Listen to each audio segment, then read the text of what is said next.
ಸ್ವರಾಜ್ ಪತ್ರಿಕೆ ಜನಸಂಪರ್ಕ ಯೂಟ್ಯೂಬ್ ಚಾನಲ್ಗೆ ಸ್ವಾಗತ. ನಾನು ಎನ್ ಶ್ರೀನಾಥ್. ಸ್ವರಾಜ್ ಪತ್ರಿಕೆ ಯೂಟ್ಯೂಬ್ ಚಾನಲನ್ನು ಸಬ್ಸ್ಕ್ರೈಬ್ ಮಾಡಿ ಆಶೀರ್ವದಿಸಿ.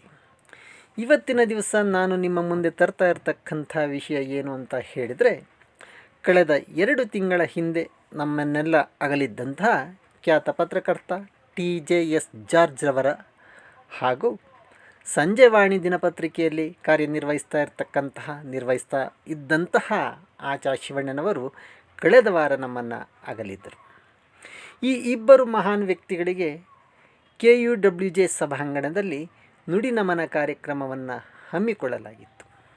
ಈ ನುಡಿ ನಮನ ಕಾರ್ಯಕ್ರಮದಲ್ಲಿ ಸಂಯುಕ್ತ ಕರ್ನಾಟಕ ದಿನಪತ್ರಿಕೆಯ ಸಂಪಾದಕರಾಗಿರ್ತಕ್ಕಂತಹ ಹುಣಸವಾಡಿ ರಾಜನ್ ರವರು ಆಗಮಿಸಿದರು. ನುಡಿ ನಮನದಲ್ಲಿ ಏನು ಮಾತನಾಡಿದರು ಅನ್ನೋದನ್ನು ಈಗ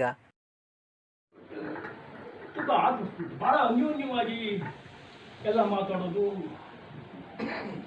ಸೊ ಈ ರೀತಿಯ ಒಂದು ಸಂಬಂಧಗಳು ಭಾಳ ಹೆಚ್ಚು ಮಾತಾಡಲ್ಲ.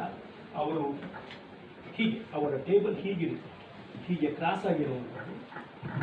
ಒಂದೇ ಬೆರಳಲ್ಲಿ ಟೈಪ್ ಮಾಡ್ತಾ ಇದ್ದಾರೆ, ಒಂದೇ ಬೆರಳಲ್ಲಿ ಟೈಪ್ ಮಾಡ್ತಾ ಇದ್ದಾರೆ. What is there today? ಒಂದು ಸೆಂಟೆನ್ಸ್ ನೀವು ಎಷ್ಟು ಬೇಕಾದ್ರೂ ಹೇಳ್ಬೋದು, ಅವ್ರು ಕೇಳ್ತಾ ಇರ್ತಾರೆ ಅಷ್ಟೇ. ಇದು ನಿಮ್ಮ ಮೇಲೆ ವಿಶ್ವಾಸ ಇದ್ರೆ do A story on this.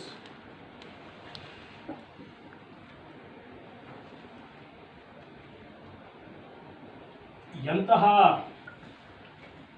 ವಿಶಿಷ್ಟ ಮನೋಧರ್ಮದ ವ್ಯಕ್ತಿ ಜಾರ್ಜ್ ಅನ್ನೋದಕ್ಕೆ ಬಹಳ ಜನಕ್ಕೆ ಈ ವಿಚಾರ ಗೊತ್ತಿರಲಾರದು ಅಂತ ನಾನು ಭಾವಿಸ್ತೇನೆ.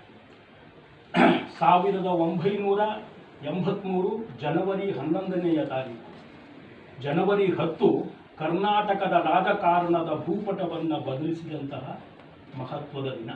ವಿಧಾನಸಭೆಯ ಚುನಾವಣೆಯ ಫಲಿತಾಂಶ 10ನೇ ತಾರೀಕು ಅನೌನ್ಸ್ ಆಯಿತು. 11ನೇ ತಾರೀಕಿನ ಪತ್ರಿಕೆಯಲ್ಲಿ all said and done, times of Deccan ಪತ್ರಿಕೆ ಕಾಂಗ್ರೆಸ್ಸಿಗರ ಬಂಡವಾಳದಿಂದ ಆರಂಭ ಆಗಿದ್ದಂತಹ ಪತ್ರಿಕೆ. ಜಾರ್ಜ್ ಅವರು ಅವತ್ತಿನ ದಿನದ ಪತ್ರಿಕೆಯ ಡಿಸ್ಪ್ಲೇ ಕಂಟೆಂಟ್ ವೈಯಕ್ತಿಕವಾಗಿ ಆಸಕ್ತಿ ತಗೊಂಡು ಅಗರಂ ನರಸಿಂಹನ್ ಅಂತಿದ್ರು.